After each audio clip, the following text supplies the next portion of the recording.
안녕하십니까. 만화공인중개사의 저자 이용훈입니다. 오늘은 공인중개사 법률 및 중개실무 제50강 매수신청 대리인 등록규칙 그 마지막 시간이 되겠습니다. 매수신청 대리인 등록규칙도 마지막이지만 오늘 이 50강으로서 공인중개사 법률 및 중개실무 강의도 종강이 되겠습니다. 그동안 공부를 쭉 하시면서 저와 같이 공부하면서 재밌기도 했으면 좋겠고, 그리고 또 지루하지는 않았을 겁니다. 하느라고 공부하신 여러분들에게 일단 박수를 쳐드리고요. 오늘 강의도 또 한번 멋지게 화끈하게 한번 같이 공부하도록 해봤으면 좋겠습니다.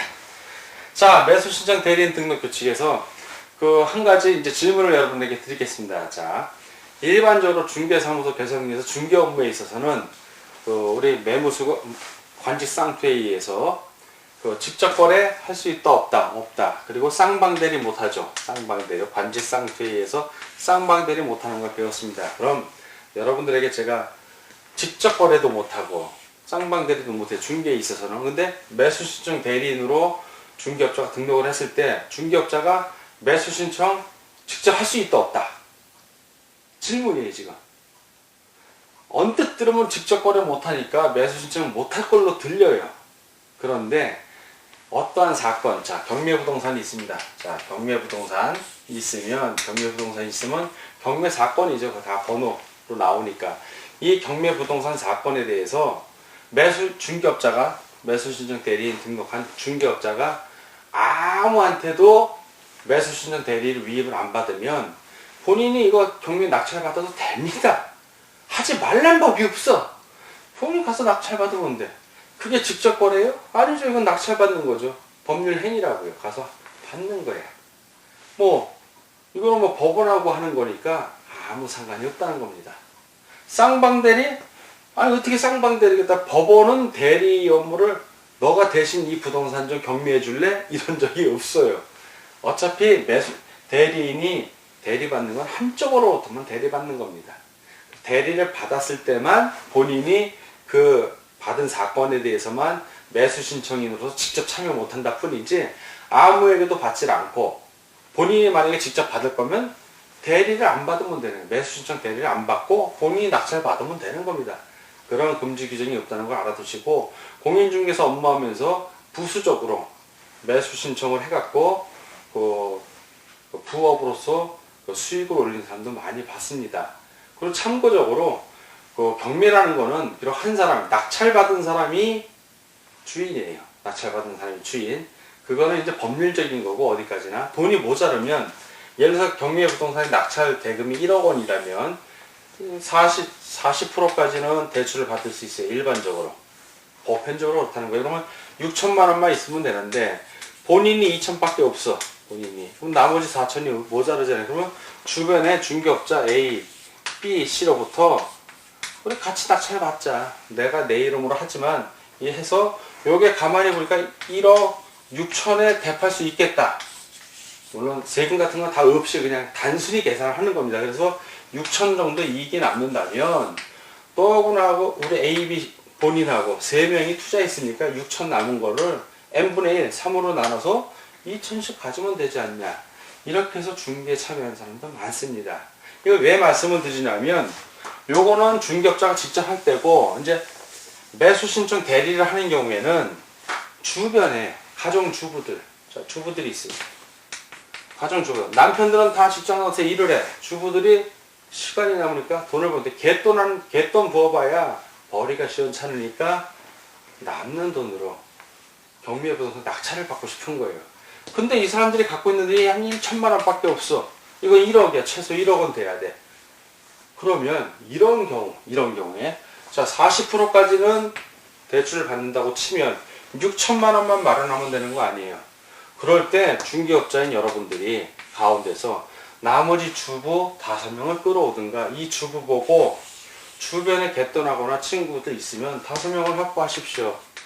그래서 5명이 확보해서 6천만 원이 되면 주부 1인 포함해서 6천이 되잖아요. 하면 그 중에 한 분을 대표로 해서 그 사람이 낙찰 받아갖고 소유권 이등기에서 팔고 제세 공과금 다 공제하고 남은 돈, 원금 돌려주고 남은 돈을 6분의 1 해서 나눠 가지면 되지 않습니까? 이래서 초보도 수입을 올리고 중개업자도 수입을 올립니다. 그렇게 한두 번 맛을 보면 이 중개업자 신뢰해갖고 계속 거래하는 겁니다.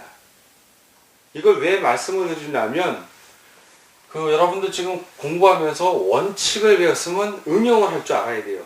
응용을. 그리고 본인도 또 할 줄 알아야 되고 그래서 말씀드리는 겁니다.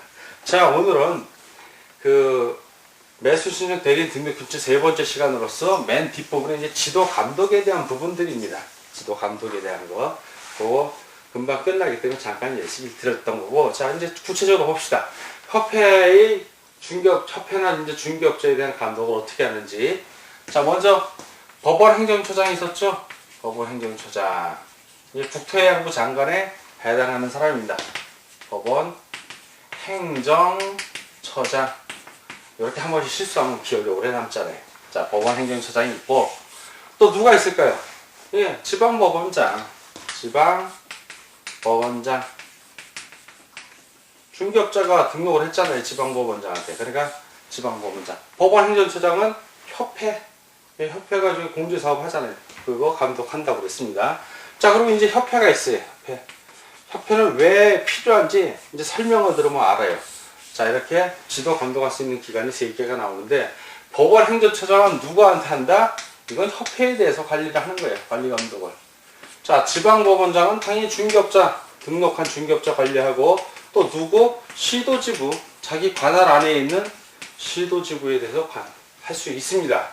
자, 그리고 그리고 또 뭐 또 할 수 있냐면, 협회에 있는 협회의 시도지부에게 위탁을 할 수 있어요. 중개업자를 감독하라고. 위탁도 가능합니다. 자, 그리고 협회는 등록관청, 시군구청을 얘기하는 거 중개사무소 등록관청입니다. 자, 이 등록관청에서 각각의 중개업자에 대해서 매달 10일 날 등록관청이 이제 통보를 하잖아요. 누가 협회에 등록 신청을 했고, 누가 폐업을 했고, 누가 휴업을 했고, 누가 업무정지에 들어가고, 이걸 다 협회에 알려줍니다. 그러면 등록관청으로 받던 그런 통보 받은 거, 그 통보를 받았으면, 자, 등록관청은 매달, 다음 달이지, 그 달의 걸 취합을 해서 그 다음 달 10일까지, 협회 통보를 해준다고 했습니다. 그러면 협회가 이렇게 통보 받았으면 이 통보 받은 날로부터 10일 이내에, 자, 통보 받은 날로부터 10일 이내에 어떻게 해야 된다? 법원 행정처장한테 보고해야 됩니다. 그래, 예를 들어서 등록관청에서 누군가 잘못해서 등록을 취소했다면 그 중개업자가 만약에 매수신청 대리인 등록을 했어요. 그러면 법원 행정처장이 그 취합을 해서 각 지방법원한테 통보를 하죠. 누가 등록 취소가 됐으니까 그 사람이 매수신청 대리인 등록을 했다면 매수신청 대리인 등록을 취소를 해라. 중개업자가 취소됐는데 등록을 어떻게 매수신청을 할 수가 없으니까 협회에게 이런 의무를 부담시키는 겁니다. 자, 이렇다는 걸 알려드리고, 그리고 이제 감독상 명령, 똑같이 국토해양부 장관이 감독상 명령을 하듯이 매수신청 대리인은 지방법원장이나 그 감독의 위임을 받은 지원장, 이런 사람들이 그 감독을 할 수 있는 겁니다. 자, 절대적 등록 취소 사유, 임의적 등록 취소 사유, 그리고 절대적 업무정지, 임의적 업무정지, 4가지로 나뉩니다. 이제 자, 절대적 등록 취소, 이거 매수 신청 대리인 등록 취소예요. 자, 절대적 등록 취소. 그리고 임의적 등록 취소도 있어요. 임의적 등록 취소. 금지 행위하면 임의적 등록 취소라고 했습니다. 자, 절대적 등록 취소. 반드시 등록 취소해야 되는 경우에요. 자, 내용을 이건 암기하려고 그러지 마세요. 보면 알아. 설명을 들으면 다 알아. 여러분들이 공인중개사법을 공부했기 때문에, 자, 이제 매수신청 대리인 등록을 절대적으로 취소해야 되는 경우. 첫째, 중개사무소 폐업했어. 자, 중개사무소 폐업했는데 무슨 대리를 어떻게 해? 업무 받지도 못해. 대리 업무 받지도 못하는 거예요. 중개사무소 폐업했을 때. 그러면 절대적으로 매수신청 대리인 등록도 취소가 되는 거예요. 자, 두 번째. 공인중개사 자격이 취소됐어. 자격이 취소. 그러면 매수신청 대리는 당연히 못하는 거예요. 자, 세 번째. 중개사무소 개설 등록. 개설 등록. 등록 취소지. 그러니까 개설 등록이 취소된 경우. 역시 절대적 등록 취소 사유에 해당이 됩니다. 네 번째는 중개사무소. 왜 첫 번째 거 하나 빠먹었네. 이게 두 번째, 세 번째, 네 번째, 다섯 번째고 첫 번째. 맨 첫 번째가 뭐냐면 공인중개사법상이에요. 공인중개사법상 등록의 결격 사유 있죠. 등록의 미성년자 뭐 이런 것들, 미성년자부터 해갖고 좀 더 등록의 결격 사유에 해당이 될 때는 역시 매수신청 대리인 역시 절대적 등록 취소가 되는 사유가 되는 겁니다. 두 번째는 중개사무소 폐업, 세 번째 자격 취소, 네 번째 개설 등록 취소. 자, 다섯 번째는 등록 당시에 매수신청 대리인 등록 당시에요. 자, 등록을 했는데 그 등록 당시에 등록 요건을 못 갖춘 거예요. 등록 요건. 뭐 예를 들어서 공인중개사 자격증이 허위라든가 뭐 이런 경우, 중개업 개설 등록을 한 게 허위라든가 그런 요건을 못 갖췄을 경우. 자, 아니면 미성년자라든가. 자, 마지막으로 여섯 번째는 공인중개사 자격이 취소됐어요. 자격 취소 후 몇 년? 3년이 경과되지 아니한 자는 절대적 등록 취소에 해당이 되는 겁니다. 이런 경우에는 지방법원장은 절대적으로 등록을 취소해야 돼요. 무조건. 자, 절대적 등록 취소 사유는 이렇고, 자, 이번에 임의적 등록 취소입니다. 임의적 등록 취소 역시 지방법원장이 하는 거예요. 임의적 등록 취소는 취소할 수도 있고 업무 정지를 내릴 수도 있고. 자, 상황이 이렇습니다. 자, 임의적 등록 취소 사유 한 8가지가 나오는데 역시 첫 번째는 그 매수 신청 대리인 등록 요건이에요. 이 등록 요건은 공인중개사법상의 등록의 결격 사유는 절대적 등록 취소지만 임의적 등록 취소는 이때의 등록의 결격은 매수 신청 대리인의 등록 결격을 얘기하는 거예요. 등록의 결격 사유. 등록 요건을 갖추지 못한 겁니다. 등록의 요건, 매수 신청 대리인 등록 요건을 갖추지 못한 경우. 자, 두 번째는 매수 신청 대리인 등록 후에 결격 사유가 발생했을 때, 등록 후에 결격 사유가 있게 된 경우. 세 번째는 사건 카드를 비치하지 않거나, 사건 카드와 관련이 있어요. 사건 카드를 작성하지 않거나 보존하지 않았을 때, 사건 카드. 자, 네 번째는 매수 신청 대리 대상물 확인 설명서. 자, 이 확인 설명서를 교부하지 않거나 할 때, 또는 보존하지 않을 때, 사건 카드도 5년, 확인 설명서도 5년인데 그 5년 동안 보관 안 한 것도 임의적 등록 취소 사유에 해당이 됩니다. 자, 다섯 번째는 그 법정 수수료 초과예요. 수수료 초과, 수수료. 이 수수료는 대리인 수수료입니다. 매수 신청 대리 수수료. 자, 여섯 번째는 뭐 비밀 누설 금지 위반, 뭐 이런 것들. 비밀 누설 금지 하면 안 되는데 했고, 민사집행법이나 뭐 어떤 집행관들, 법정에 입찰 대리하러 가면 그 법정 안에 집행관들이라고 그래. 그 사람들이 이제 지시를 하는데 그 지시에 따르지 않고 소란을 피는 경우, 그런 경우들이 해당이 되는 겁니다. 자, 그리고 이제 감독상 명령에 불응할 때, 감독상 명령, 뭐 조사하는 자료 제출하는데 거부한다든가 이런 경우. 자, 그리고 여덟 번째는 최근 1년 이내에, 자, 최근 1년 이내에 이 규칙, 매수신청 대리인 등록 규칙에 따라 2회 이상 업무 정지 처분을 받은 경우, 없고 플러스 다시 또 업무 정지에 해당하는 경우에 임의적 등록 취소 사유가 되는 겁니다. 자, 이런 게 있는데 이거 등록 취소는 무서운 거잖아요. 등록이 취소되면은 더 이상 매수신청 대리인을 못 하는 거예요. 그런데 절대적 등록 취소는 반드시, 자격이 취소됐다든가 등록이 취소되면, 중개사무소 개설 등록 취소되면 당연히 절대적 등록 취소해야 되고, 이건 임의적이니까 임의적 등록 취소는 등록 취소할 수도 있고 뭐로 할 수도 있다? 업무 정지도 할 수 있다. 근데 업무 정지가 두 개는 아니야. 하나는 절대적 업무 정지고 또 하나는 임의적 업무 정지. 임의적인 건 업무 정지 시킬 수도 있고 안 시킬 수도 있고, 그러나 절대적인 건 업무 정지를 시켜야 돼요. 자, 이 업무 정지 같은 경우는 그 업무 정지의 그 기간을 보면 이게 1월 이상 2년까지도 가능해요. 그리고 업무 정지가 무서운 겁니다. 기간을 길게 줄 수도 있기 때문에. 자, 절대적 업무 정지는 반드시 지방법원장이 반드시 해당 중개업자에게 절대적 업무 정지 내려야 되는 거. 임의적인 거는 내릴 수도 있고 안 내릴 수도 있고. 자, 절대적 업무 정지하고 임의적 업무 정지가 있습니다.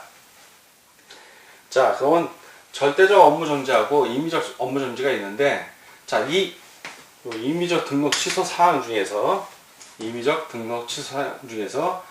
자, 이 감독상의 명령이 있어요. 자, 이 감독상의 명령은 요거만 임의적이야. 임의적 정지 처분사. 이건 임의적으로 등록 취소도 할 수 있고, 죄가 약하면 업무 정지할 수도 있고, 업무 정지 안 할 수도 있고, 나머지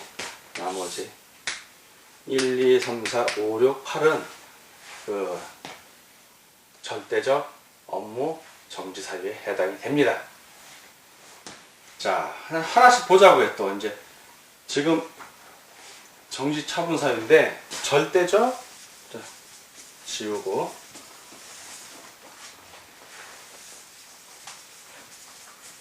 업무 정지 처분 사유를 한번 또 살펴보겠습니다. 절대적 업무 정지. 반드시 업무를 정지시켜야 되는 거예요, 지방법원장이.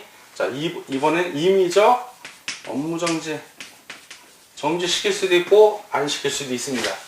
자, 이 둘을 또 한번 살펴보면, 절대적 업무 정지 첫 번째, 휴업했을 때. 그럼 휴업했는데 일을 안 하잖아. 그럼 당연히 정지시켜야죠. 자, 두 번째, 공인중개사 자격 정지를 당했을 때 정지. 자, 세 번째, 공인중개사법상 요때 업무 정지인 경우, 중개 업무 정지예요. 중개를 할 수 없는 이상 그때는 매수신청 대리인 등록도 정지가 되는 겁니다. 자, 그리고 그 네 번째로 임의적 등록 취소 사유. 아까 말했던 이 임의적 등록 취소 사유. 자, 임의적 등록 취소 사유는 다 절대적 업무 정지 사유예요. 다만 요 임의적 등록 취소 사유 중에서 그 7번째 항, 감독상의 명령만큼은 요거는 임의적 업무 정지 처분 사유에 해당이 되는 거예요. 요거만. 나머지는 다 임의적 등록 취소는 다 반드시 업무 정지를 시키든가 아니면 등록 취소를 시키든가 이렇다는 겁니다. 감독상 명령만 빼고. 자, 그럼 임의적 업무 정지는 어떤 경우인지 또 한번 살펴보겠습니다. 첫 번째, 임의적 업무 정지예요. 이거는 뭐 다른 사람의 매수 신청을 방해하는 경우라든가, 뭐 부당하게 다른 사람과 담합하는 거. 예를 들어서 딱 매수 신청을 2명밖에 나하고 중개업자인 나하고 대리한 딱 한 사람 더 있어. 둘이 그럼 담합을 해. 저게 예를 들어서 1억짜리 물건이 나왔는데 딱 보니까 2명밖에 없어. 아직 입찰에 응하진 않았는데 보니까 A라는 중개업자하고 B라는 중개업자 딱 둘만 입찰에 응하는 거야. 1억이야. 서로 그냥 입찰을 해야죠. 그냥 1억을 쓰지 1억 2천을 쓰든 2억을 쓰든 공개적으로 비밀리에 해야 되는데 서로 둘인 걸 알아. 둘이 담합을 해버렸어. 요거 내가 1억 500 쓸 테니까 너는 1억 1000 써라. 내가 낙찰 받아갖고 좀 이익 좀 챙기면 너한테 좀 주겠다. 수수료를. 이런 식으로 담합하는 행위. 하면 된다 안 된다? 안 된다. 왜? 공정하게 수행해야 되잖아. 공정하게. 공정 수행 의무가 있잖아요. 이렇게 업무를 방해하는 거예요. 경영 업무를. 이런 거 하면 임의적 업무 정지 처분에 들어갑니다. 자, 두 번째. 매수 신청 대리인 등록증 게시해야 되는데 그 게시 의무를 위반한 거예요. 게시를 안 했을 때. 자, 이런 거 임의적 업무 정지 처분에 들어가고, 세 번째, 서명하고 날인해야 되는데 이 날인, 인장을 써야 되는데 이 날인 시 등록 인장을 안 쓴 경우. 자, 등록관청이 등록한 인장을 써야 되는데 안 쓰는 경우, 이것도 임의적 등록 취소 사유에 해당이 됩니다. 자, 네 번째, 사무소 이전 같은 걸 했어. 자, 이전 등에 10일 이내에 신고해야 된다고 그래서 10일 이내에 신고 의무가 있었는데 그 10일 이내에 신고하는 의무, 이 의무를 위반했을 때 신고를 안 하거나 10일 이후에 신고한다든가 이런 경우입니다. 자, 다섯 번째는 감독상의 명령. 자, 감독상의 명령. 아까 말한 요거 있죠? 그거에 감독상의 명령을 잘 안 따르는 경우에. 감독상의 명령, 뭐 중개사무소 출입조사 이런 거에서 거부한다든가 자료 제출 안 한다든가 이런 거 위에 감독상 명령을 따르지 않고 위반했을 때. 자, 여섯 번째는 이제 법원의 휘장 있잖아요. 법원. 우리나라 법원 보면 마크가 제가 잘 사실 법원 있고 이렇게 생긴 휘장이 있죠. 휘장. 법원. 아니면은 이렇게 여신상이 이렇게 천진 같은 거 들고 있어요. 그림으로 그리는 이렇게 해서 천진 같은 거 이렇게 이게 저울 같은 거 들고 있는 이런 마크도 하나 있어요.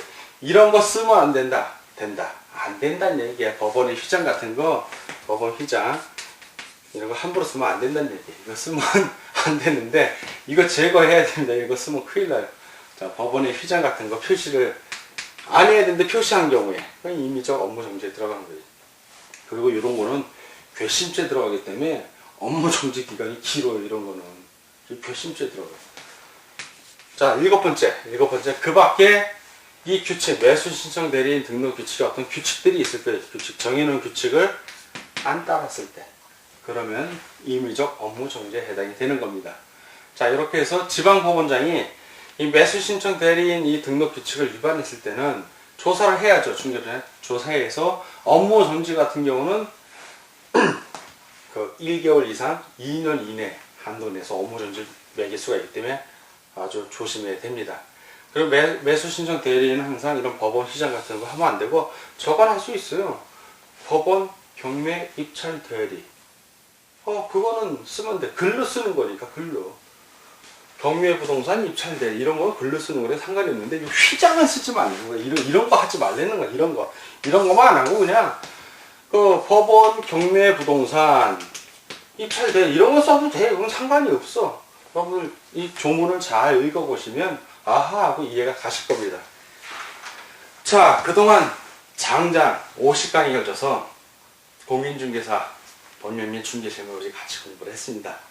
이 강의를 오늘까지 끝까지 들어주시고 저와 같이 공부를 해주신 여러분에게 진심으로 박수를 드립니다. 그리고 이 강의를 하면서 저도 많이 느낀 게 있고 또 여러분들도 제 강의를 들으면서 때로는 희망에 차서 공부하고 싶은 날이 있고 어떤 날은 나는 왜 이렇게 머리가 나쁠까 이렇게 느낀 날도 있을 겁니다. 그러나 그런 희망과 절망을 다 뒤로 하고 우리는 공인중개사를 따야 된다는 절박함이 있는 거예요. 절박한 마음이 있기 때문에 오늘 이 공부를 여러분들이 하고 계신 거예요. 그 절박함이 여러분들을 반드시 합격으로 이끌 겁니다. 자신감이 흔들릴 때마다 만화공인중개사 저자인 제가 여러분들의 선배로서 저도 공부하면서 자신감이 흔들 때 많았습니다.